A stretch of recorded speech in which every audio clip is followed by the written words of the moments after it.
Thank you very much, and thank you all for coming to this lecture. It's an honour and a privilege to be here, and I'd like to thank the Academic Board of Gresham College and the Worshipful Company for making this possible. It's going to be an interesting 3-year period, and I hope that many of you will decide after tonight's lecture that actually you want to come back and stay engaged in the conversations that really are what motivated me to apply for this position and to develop the lecture series. I'm a software engineer. I set up a company called Praxis many years ago, developing critical software for applications where we couldn't afford to have the applications fail. And since then I've worked in a very wide range of industries and banks and lots of areas of the economy, and looked at an awful lot of computer projects that have gone wrong for one reason or another, usually because I'm acting as an expert witness in litigations. And I'm saying this because I want to say I've seen an awful lot of software developed by an awful lot of different companies, and I'm worried. So given that, what I want to do is to talk about the things that I think I've learnt, and to get your views about what we ought to be thinking about in the future. I think that potentially we're already taking unreasonable risks with computer-based technology. And I've got two main reasons for this. The first is that IT has changed the way that we work, play and communicate to a far greater extent than is generally appreciated. And one example of that is GPS. GPS, everybody is used to it in navigation in their cars, in using the maps on their mobile telephones and so on. But GPS is embedded right across the economy. It's used for the very accurate precision docking of oil tankers to stop them banging into the docks. It was used to position to centimetre accuracy the supports for the new fourth bridge that's being built. It's used by agriculture for precision navigation of completely autonomous agricultural machinery. It's used by the police to recognise where other police are so they don't shoot them if there's an armed engagement going on that involves armed police. It's used by financial trading. The time stamping of very high frequency trading around the world on different stock markets is driven by GPS timing. It is a dependence on an individual technology, and therefore on a single point of failure, which is not that widely recognised. And yet you can jam the GPS signal with a low power transmitter that you can buy for $10 on the internet, and you can spoof the GPS signal so that it gives wrong information with a GPS simulator that doesn't cost a lot more than that. Those are the sorts of issues that worry me. The second concern that I have, the second example, is the way that personal data is being used, being harvested, being analysed, being compared with other data that's available, and used to power all sorts of automatic algorithms that come up with answers about us in ways that are not visible to us as individuals. So it's used for targeting advertising. It's used in ways that you might not expect, so that, for example, your browser history may be used to determine what prices are presented to you when you try to book a holiday or to buy something online. And we haven't been asked whether we're happy for that data to be collected in that way and used in that sort of way. And I feel that we ought to be having those discussions much more widely than are currently held. There's lots of debates amongst IT people who have concerns. There aren't very many debates in this sort of forum.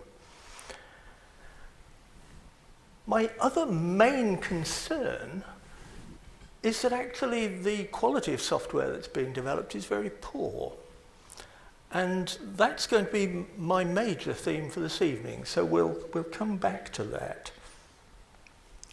I want to use my term as a professor at Gresham to discuss these and other issues with you, with a broad range of people, because everybody in this hall is a computer user, whether through a computer or through your phone or through your television or your wristwatch or the fitness gadgets that you may wear when you go running, or in a myriad of other ways. And therefore we're all stakeholders. We all have a stake in what the future use of technology should be. So I look forward to the conversations. I hope that we can carry on those conversations both in person and online, both after this, and I hope therefore that the many more people who will watch this lecture on the internet, because we know from Gresham College that more people than come to them in person now actually download them or watch them streamed on the internet. I want those people to be able to engage in our conversations as well, and so we have a website set up, cyberliving.uk, and if you use hashtag cyberliving, we'll pick up tweets as well and try and incorporate those in the discussions. But please, it's too easy to mess up an attempt to use social media in this sort of way. So please keep the discussions positive and don't bother trying to hack the website. It's too easy to knock websites over, and I don't want to have to just take it off the air and put up a notice saying, sorry, it's not available because people are messing about.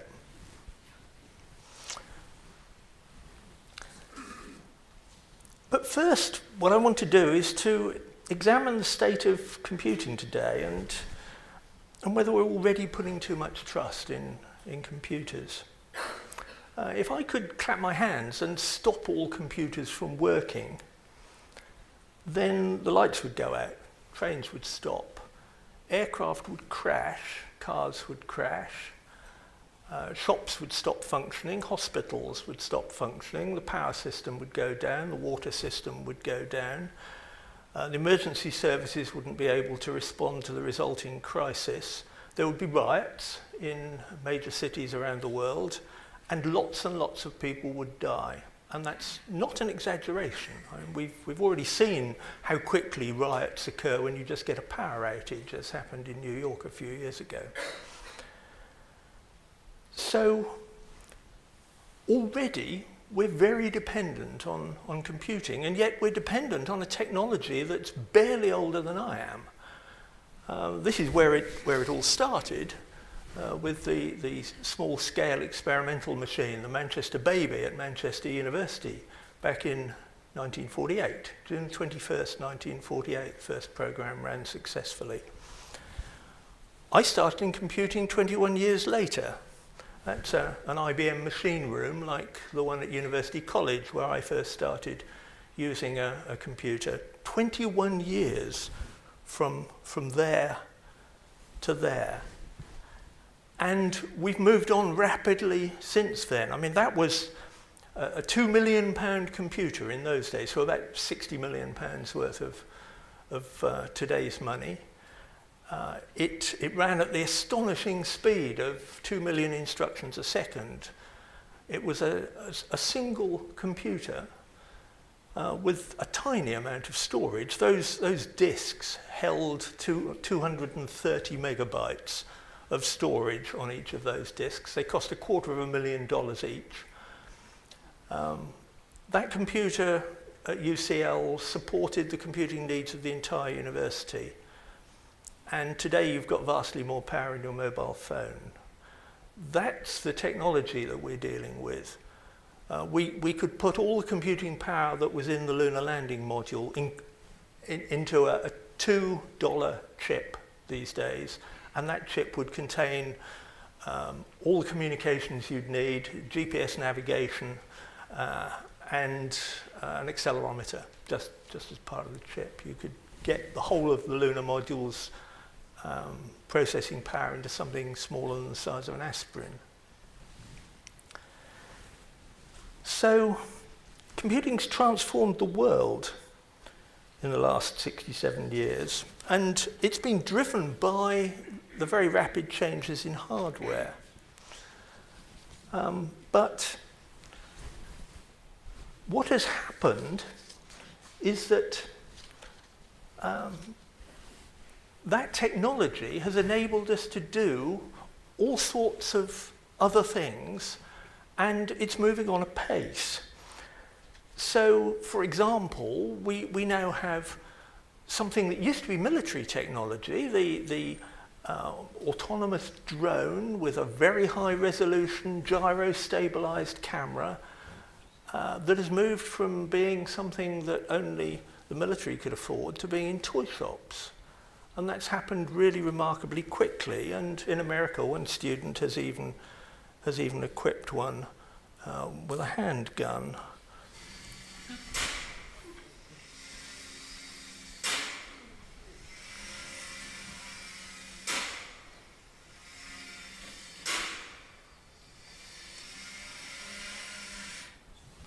Now, I don't want to spell out the ways in which that could already cause chaos, because I don't want to give anybody any ideas. But when you couple that with the developments that are coming in face recognition technology, it's not hard to imagine that there are some issues here that perhaps we ought to be thinking about before it's too late. But the underlying, although the economics have been driven by hardware developments, it's actually software that is really behind the explosion, the creativity in all the new applications. And software is almost everywhere. I mean, this is just a list of what happens every 60 seconds on the internet, and of course there's much more software activity than this. But this is an extraordinary development for a technology that, as I say, is barely older than I am. So we're only really at the beginning of the revolutionary changes that are going to be brought. And yet this software industry is still very immature. Most programmers don't have qualifications in computer science. Most programmers don't have any experience of the kind of real disciplines that other engineers use in order to keep control of complex projects. And yet software-based projects are certainly among the most complex projects in the world. They probably are the most complex projects in the world. And so those disciplines are needed more in software development than they are in other engineering areas. There's no doubt that building complex, trustworthy computer systems is an engineering challenge, but it's not being carried out by an engineering profession. It's being carried out by something which is much closer to a craft industry, where you get brilliant individual people, but when you try to assemble large teams of people to do really significant large-scale work, you haven't got the structures, the disciplines, the methods, the tools, the attitudes that you would expect to find in an engineering discipline providing those kind of services. And it's a very difficult thing to do, to show that a complex system is good enough.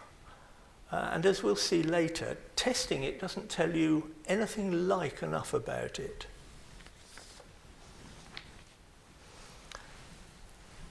And many studies have demonstrated that there are a lot of defects in software that's written.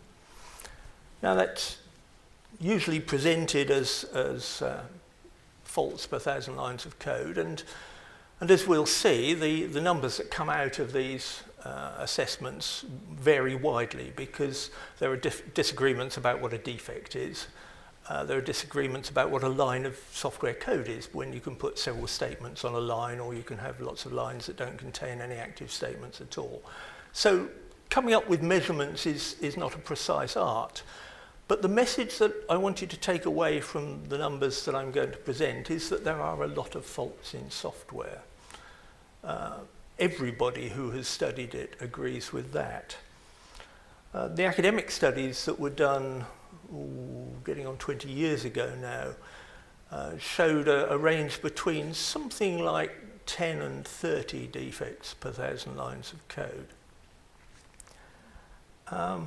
In the USA, Steve McConnell, who's written one of the most widely read books on software development, he's studied defects for a number of years. He says that the industry average is about 15 to 50 faults per 1,000 lines of code.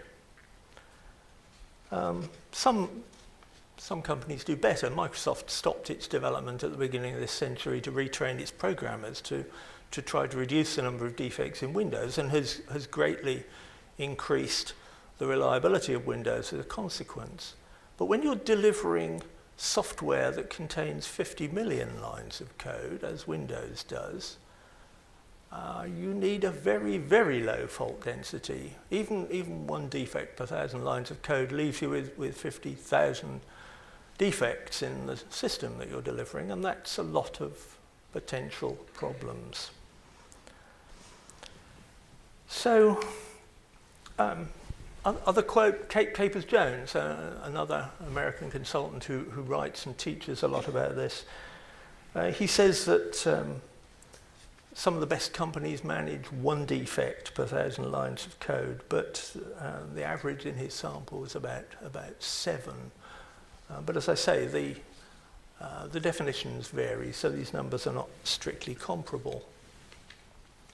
One published study, this comes from Crosstalk, the Journal of Defense Software Engineering. It was an analysis that was carried out on the defect rates in the flight control software for a military aircraft, a set of programs in a military aircraft that the UK was buying from America, and which therefore the scientists at Boston Down had a close interest in.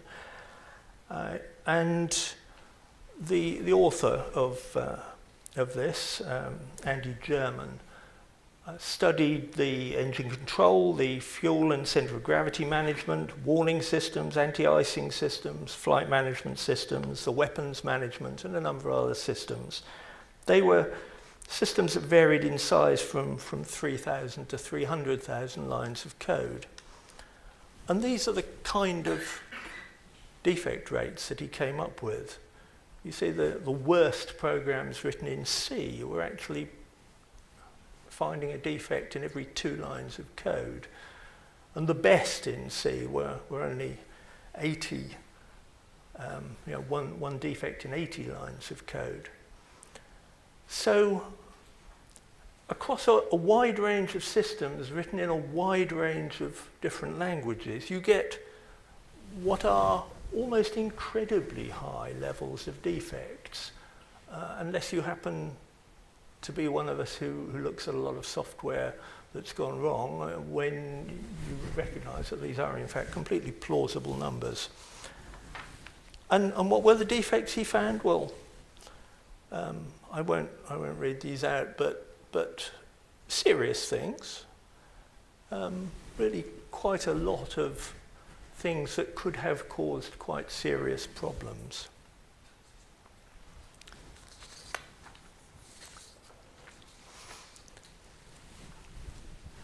In the American Software Engineering Institute, Watts Humphrey, who is widely renowned and has done arguably more than anybody else to raise the standard of software engineering across America and indeed across the world, he carried out some experiments taking experienced software developers and finding out setting them some tasks and finding out the level of faults that they created.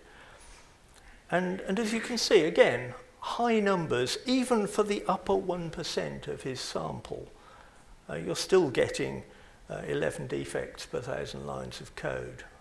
You know, worse than 1 in 100 lines defective. Now, he was looking at functional defects, and one of the points that he makes in the paper that this comes from is that actually when he has looked at systems that have had functional defects and looked for security vulnerabilities, he's found of the order of 10 times as many security vulnerabilities as functional defects. So one of the key messages I'd like you to take away from today is that the world has changed. That whereas we've been getting away with these high defect levels because quite often we manage to take out the big faults, the things that were going to cause things to go wrong often, leaving the obscure things because the tests didn't show them up. What we're left with is a very high number of obscure things which turn out to be security vulnerabilities that can be exploited.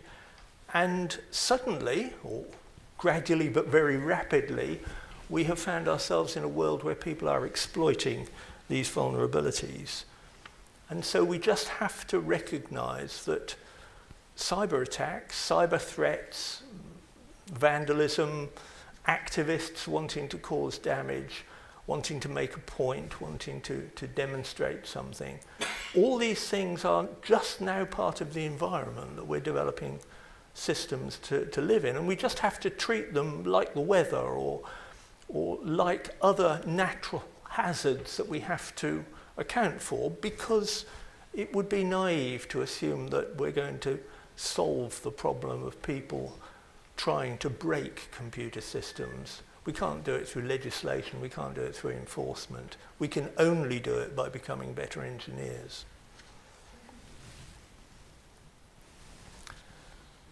Given those fault rates, how big's software? Well, there's some numbers. They're big systems. And of course, if you start thinking about the productivity of programmers, you very rapidly realize that most of these systems do not have this number of lines of unique code in them. An awful lot of that software has been copied from somewhere else.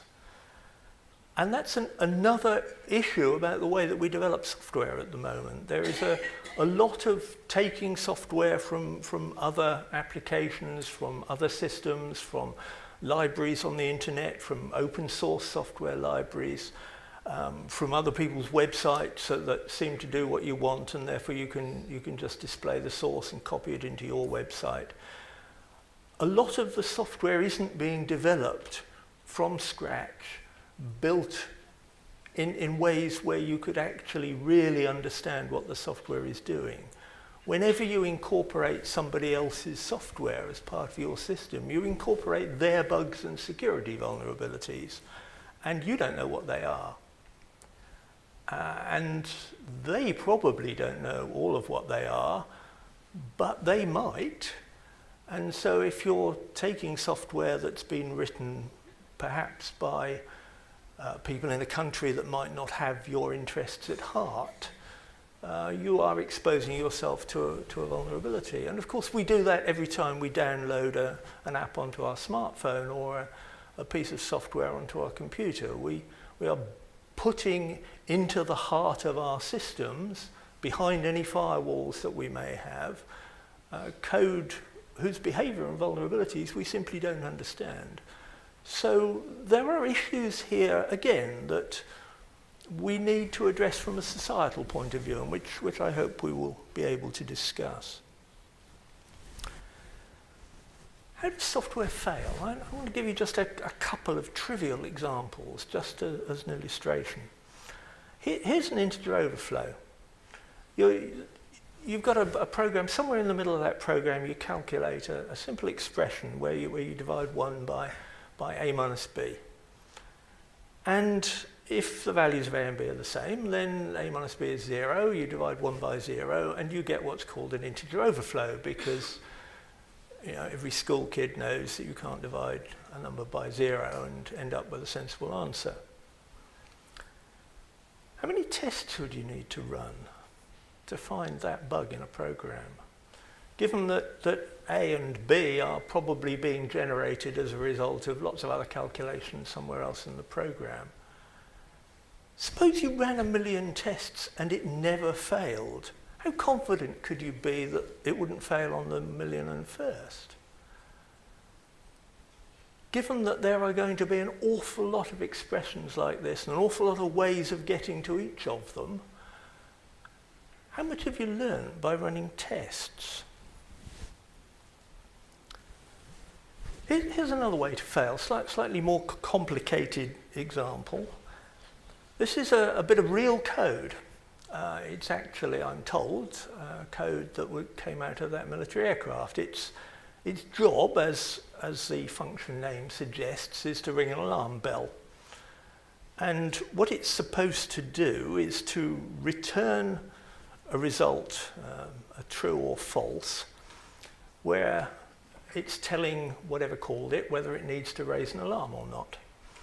And it's supposed to return true if the event that comes in as part of what is passed to that function is a warning or a caution, and it's to return false if it's merely an advisory, because we don't raise the alerts for advisories.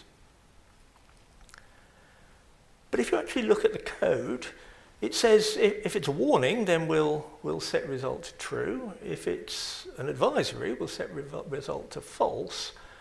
And it doesn't think about what happens. It doesn't do anything about what happens if the event is a caution. It just returns whatever happens to be the current value of result. And the way that's been set up, it's simply picking up whatever happens to be in the bit of the computer that has been given that name by the compiler that compiled this program.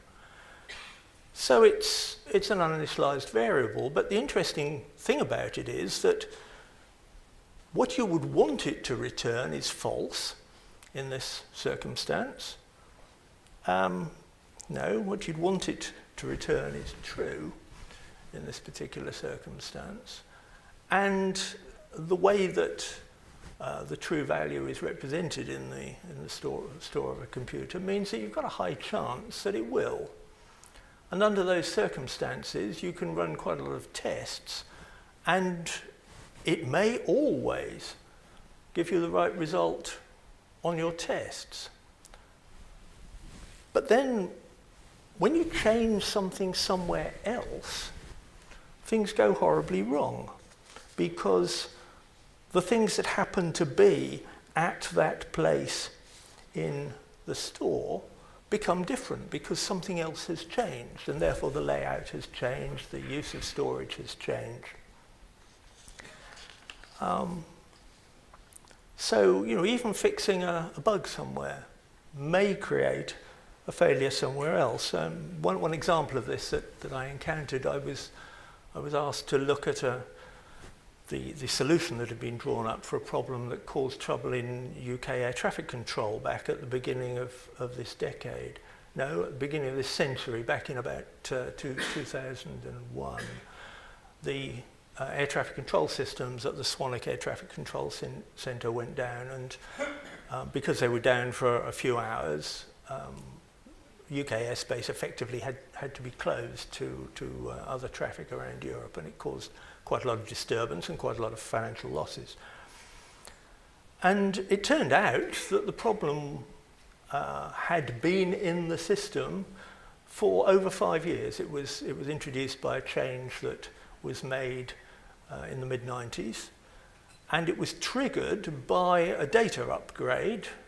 Every month, the air traffic control routes across Europe are allowed to change. There's a synchronized process of changing the paths of aircraft so that as individual countries manage their airspace most effectively, they can coordinate what happens on the boundaries between the flight information regions. And that monthly update had increased the number of routes going through the UK by 1. And in doing so, it had actually moved some data into a byte in the software that previously had not had a value in it. And it was that that triggered this particular fault. So that bug had been there, and the software had processed hundreds of thousands of flights all the time it had been there. And then a data change was made, and suddenly we got a significant crash.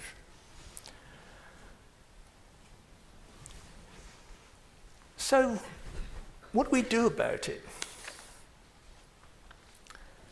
Well, software is big. Programmers make a lot of mistakes.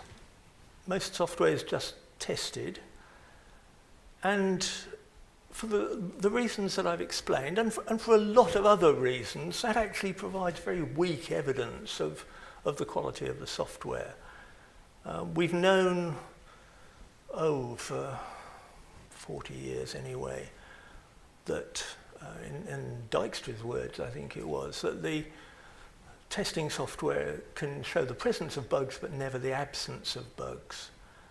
And that's a critical issue if you really care about whether software has particular properties that matter to you, whether it's a safety property, a security property, some functional property that it actually does the right things.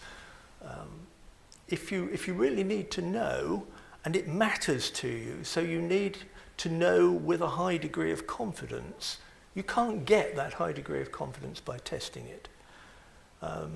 We can talk, if people want to challenge that, about the edge effects where you can get statistical evidence, but for high degrees of confidence, even trying to do it statistically is not a practical proposition, and there are real weaknesses in the assumptions you have to make. If you really want strong evidence, you've got to do it. You've got to support your testing with analysis. Well, in fact, you've got to support your analysis with testing, but it's the analysis that gives you the strong confidence.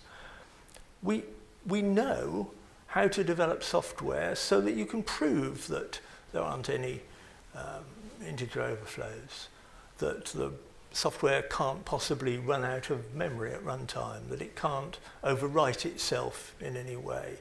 We can prove those properties mathematically using tool support, if we choose the right methods and tools, using mathematically strong tools. We call them formal methods. And most software programmers scorn the use of formal methods. We were having a discussion on the internet just a couple of days ago that somebody, an IBM expert, said that people run scared of the mathematics. They are frightened of mathematics in a way that other engineers are not. And that's an issue that perhaps we might like to discuss quite why that's come about. But because programmers don't like the thought of needing to learn how to use these strong methods, they say, but they can't be used on real projects. It takes too long, it's not cost effective, they can only be used on trivial problems, and so on. And that's simply not true. You can use them on major projects. The IFACTS, air traffic control system, which was introduced by NATS about 15 months ago now, which has greatly improved the flow of traffic through UK airspace, was developed using formal methods. And it's a big system. It's a very, very sizable piece of software. The specification alone runs to 1,000 pages of specification with a lot of embedded mathematics. Some while ago, 20 years ago now, the National Security Agency in America ran an experiment on the use of formal methods, an experiment called Tokeneer. If you look it up on the internet, you'll find out all the details about it. And that experiment, firstly, showed that in the conditions they were talking about, for the problem that they were facing, you could develop essentially zero defect software. Certainly they couldn't find any faults in it. But the really startling result was that despite the fact that the team, it was in fact a group of praxis people from my old company who developed it, despite the fact that they hadn't been told to use formal methods, they simply chose to do so.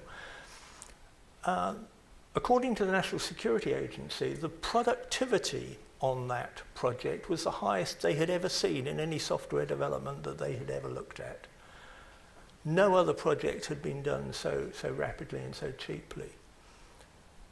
And it's not really very surprising, because those of us who've used formal methods know that most of the cost of developing software, in fact, comes from finding the errors you've made and getting them out of the system.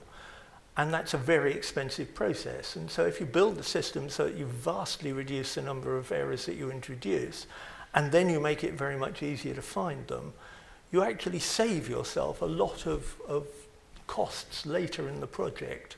So you get the benefits. Better can also be cheaper. Increasingly, these sort of methods are being used by leading companies. Microsoft use them.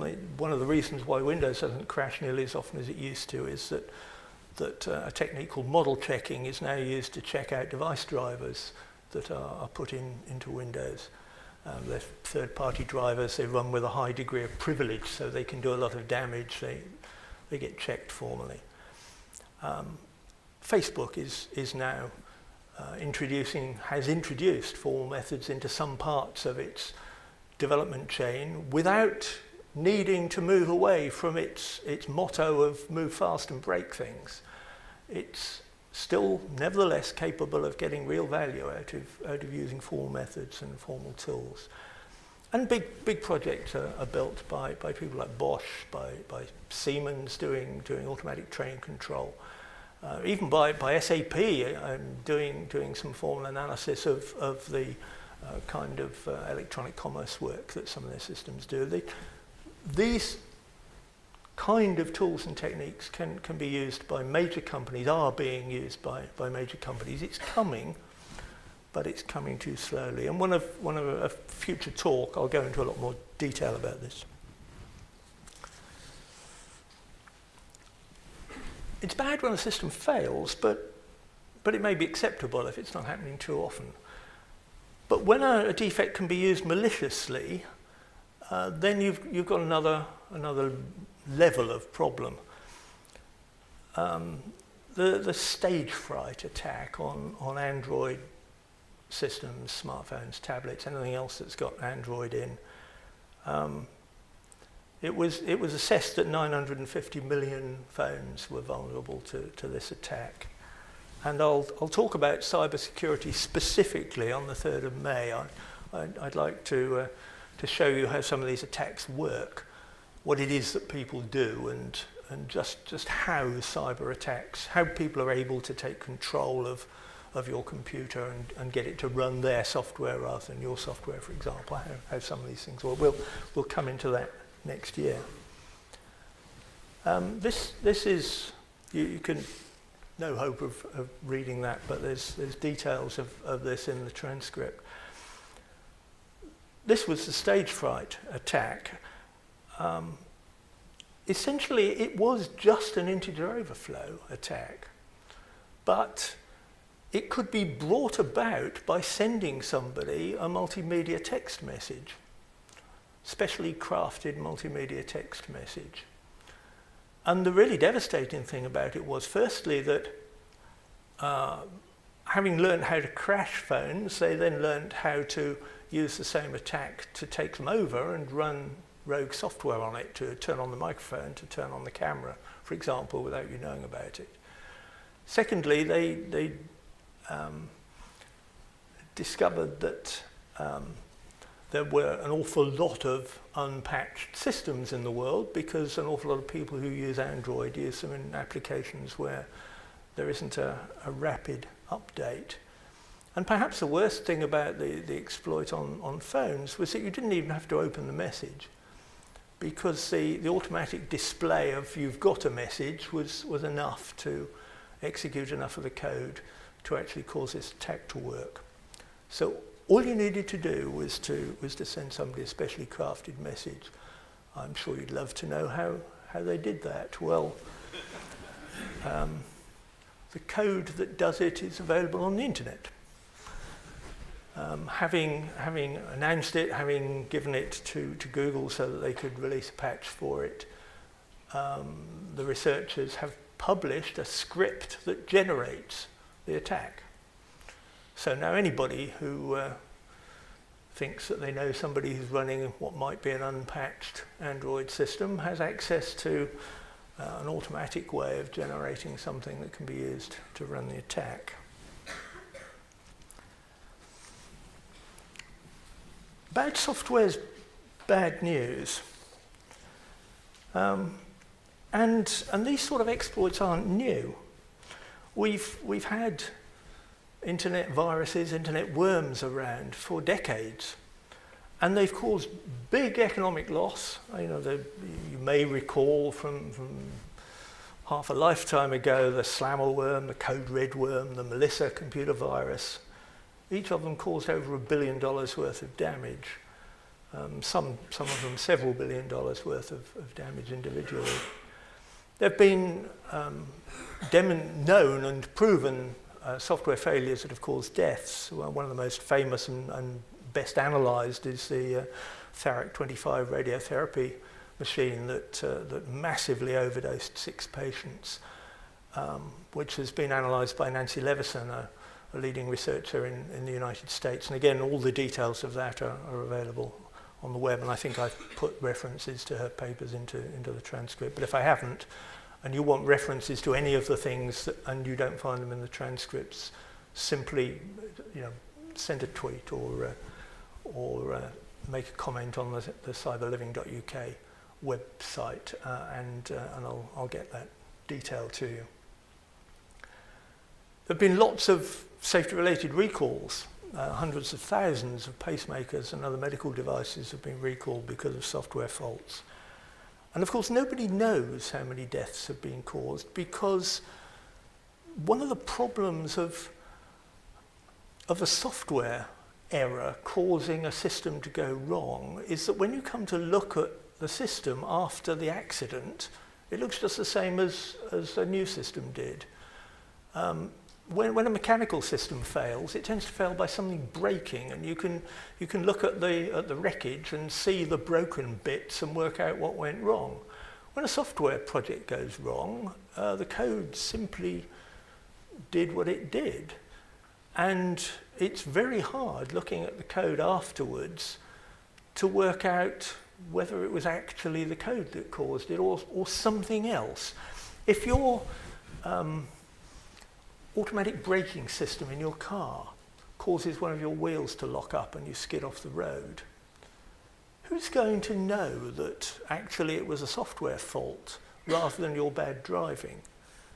Who's going to be in a position to investigate it other than the manufacturer, who has the most to lose from finding out it was a software failure?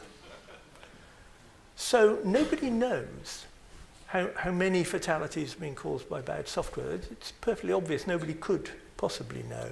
And of course, security vulnerabilities make these issues far worse.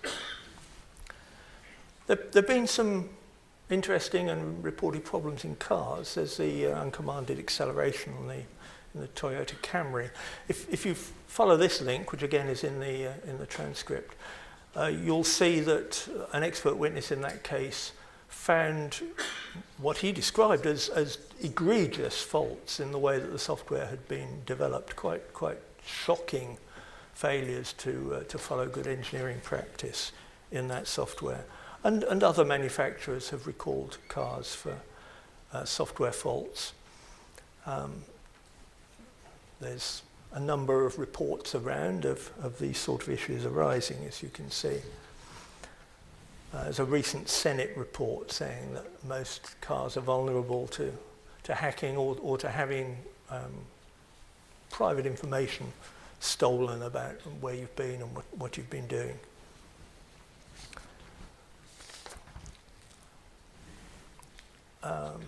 This is a recent Guardian article. This is 12th of August of this year, where security researchers discovered that a dongle that was used for vehicle tracking, a fairly common thing that people use now, could receive a text message, and through that they could apply the brakes.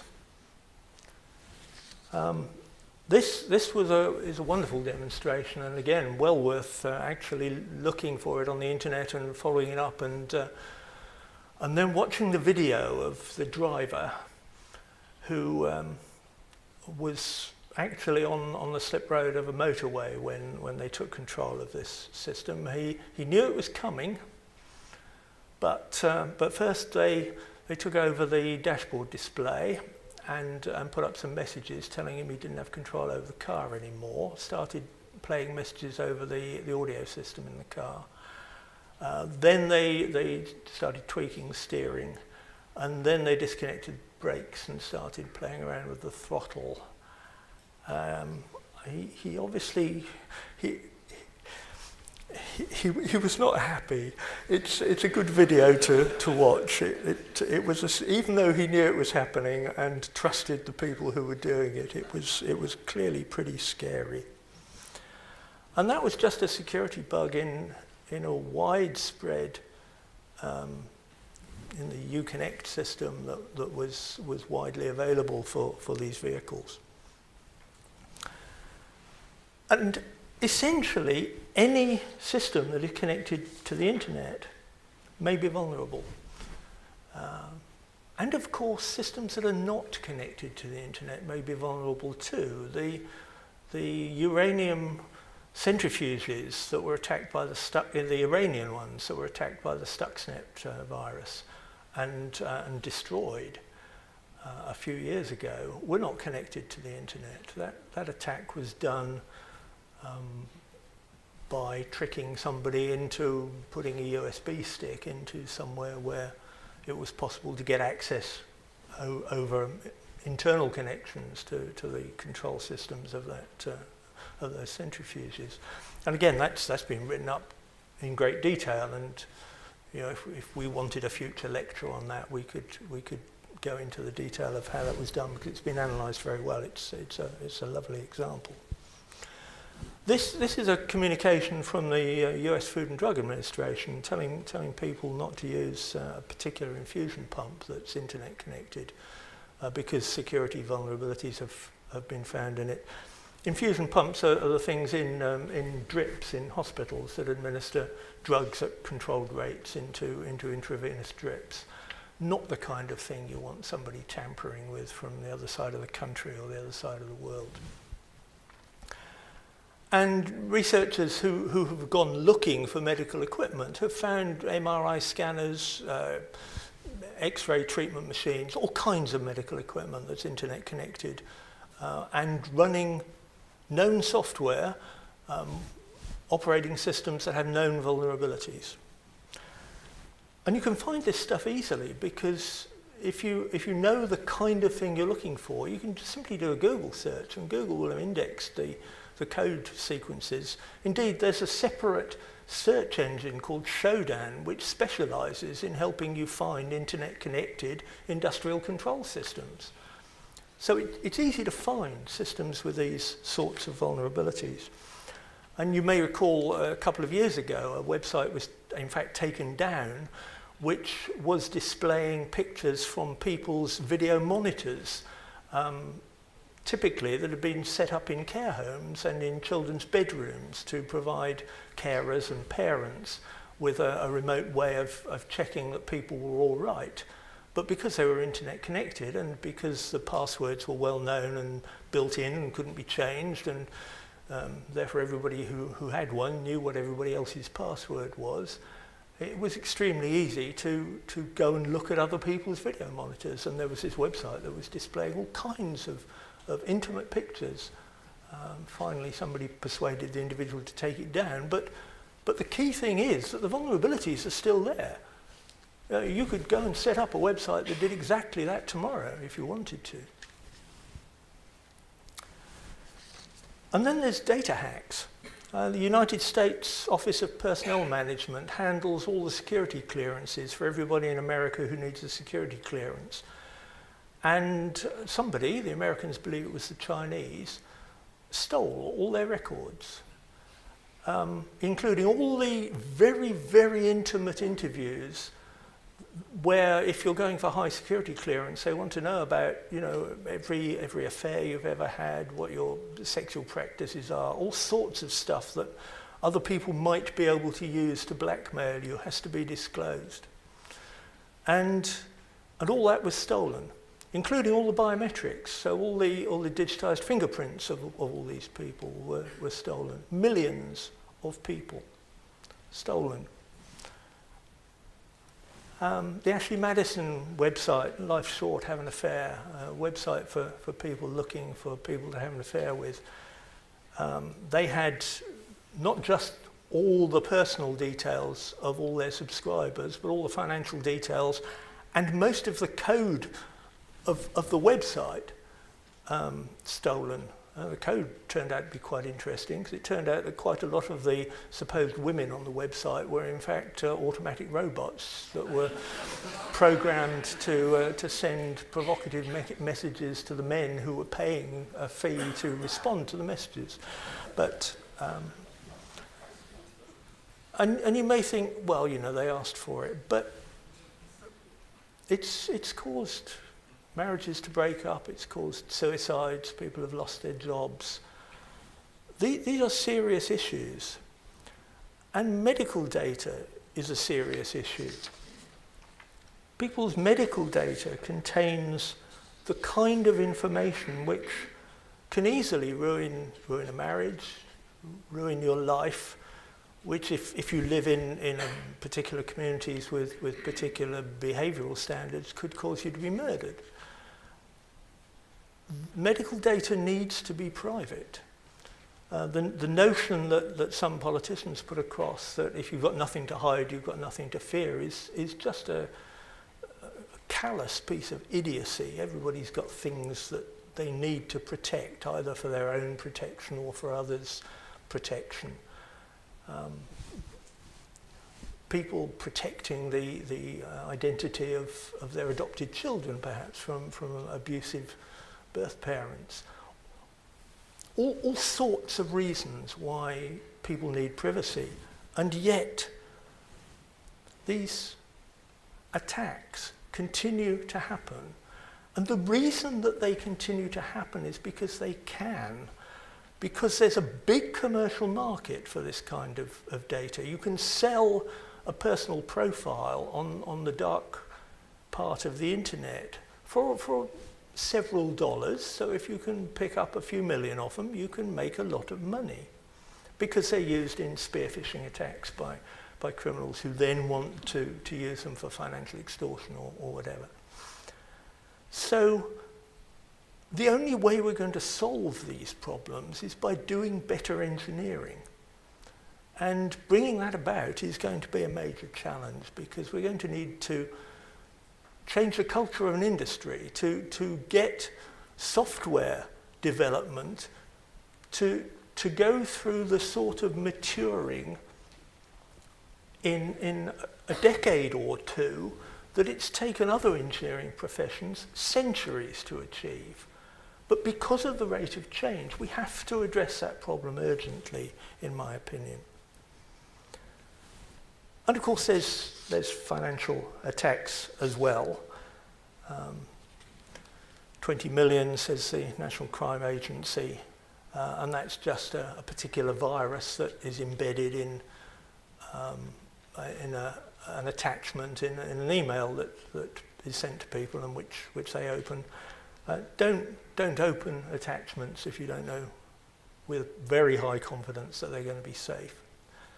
Don't click on links in websites, in emails that are sent by advertisers or people pretending to tell you that your Amazon account has been closed down unless you reinvigorate it, or any of those things, because these are the kind of problems you'll get if you do that. Plenty of advice on Get Safe Online website and on the Cyber Streetwise website. But the basic problem is we give people tools and then tell them that they can't use them the way that they're designed to be used. And that's a problem we need to fix. So I want your help. I'd like to discuss how we address these problems. We're coming to the end of this lecture now. There will be lots more issues to discuss and these issues in a lot more depth in future lectures. But I really do believe that these are things which we, because we've all got a stake in it, need to think about and talk about before we take decisions about putting autonomous vehicles on city streets, for example. These are the lectures that are coming up. You'll see them in the brochure. I think I've listed them again in the transcript as well. And please continue the discussions online. And thank you very much for coming this time. But thank you very much.